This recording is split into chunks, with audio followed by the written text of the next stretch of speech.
Today, what I want to do is talk a little bit about improvisation in bluegrass. Now, um, bluegrass improvisation is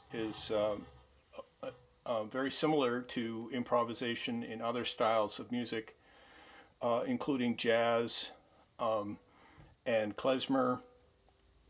There's no improvisation in Celtic music.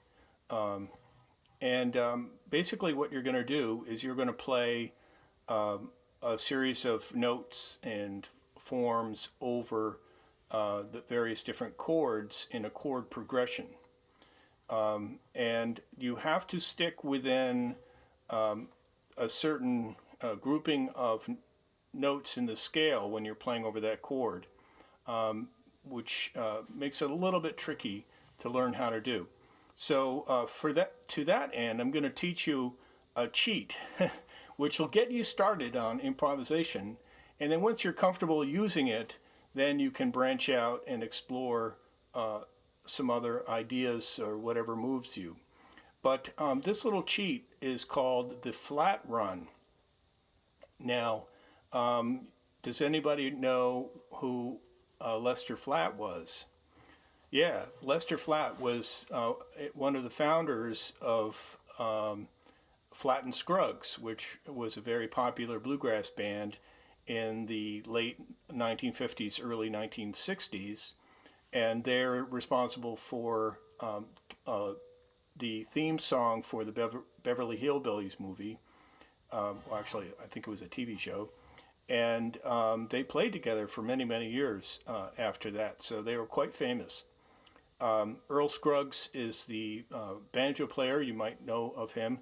He's the inventor of the three-finger style or Scruggs style picking that Bela Fleck and many other banjo players, Tony Trischka, have, and Bill Keith, for example, have taken to a new level.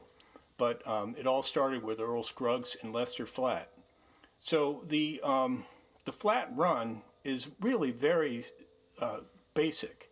It's kind of a variation on an older, much older musical form that some of you might know if you watched that movie, Who Framed Roger Rabbit. It comes from a scene in the movie where Roger is hiding and the policeman, who becomes his friend later on, is looking for him and can't find him until he beats out this rhythm on a table, I think it was, which is called Shave and a Haircut, 2 Bits, right? You remember that scene? Maybe you don't. Maybe you should go and rent the movie and watch it. It's quite funny. But Shave and a Haircut, 2 Bits is a very common rhythmical pattern that's usually used at the end of a phrase. And it sounds something like this. Right? Does that sound familiar? Yeah. So the flat run is very similar to that, but with a twist. Now, Lester Flatt was kind of a unique guitar player in that he played with two picks on his right hand. He was missing a finger, I think it was his index finger. He was missing a finger in his right hand, so he played with a pick on his thumb and a pick on his middle finger. And he played a sort of a rolling style that was very similar to a Mississippi blues style that Mississippi John Hurt made famous, and other blues musicians like him. So this style of picking is something that Lester Flatt picked up when he was very young, and kind of twisted it around, made it his own style. So let me teach you the flat run. It's going to sound something like this, and you'll be able to do it in any key. It sounds like this. It sounds really similar to Shave and a Haircut, 2 Bits, doesn't it? But it's got a sort of a little country twist to it.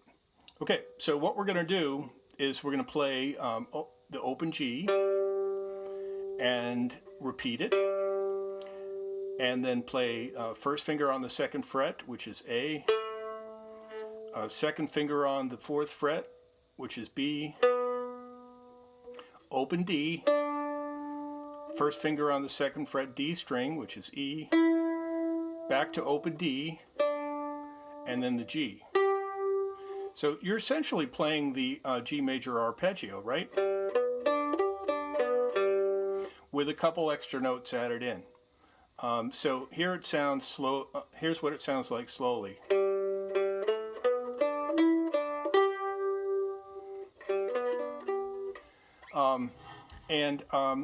This is called the flat run, and it's something that you can use over any chord. So in the key of G is going to be, and the key of D is going to be, and the key of C is going to be a little harder to do because you're starting with a C note, which is a closed note. A, right? So how do you apply that in improvisation? Well, remember last time I played a little ditty called, tune called Tell Me Baby, Now Why You've Been Gone So Long. So that tune follows a chord progression which is very common in Western tonal music called the 1-4-5 chord progression. So the 1-4-5 chord progression in the key of G is going to be what? G is the 1, D is the 5, and then you go down 1 from D and you get 4. So, I'm sorry, the 4 is going to be C, so it's G, C, D. So those are going to be the three flat runs we're going to use over each of the chords.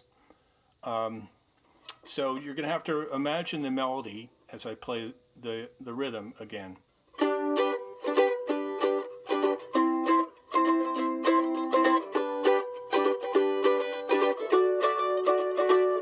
Okay, now I'll show you how to apply the flat run over each chord. So the first one is G.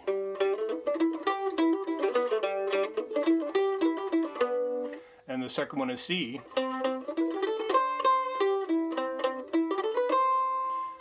Back to G. And then D. Right?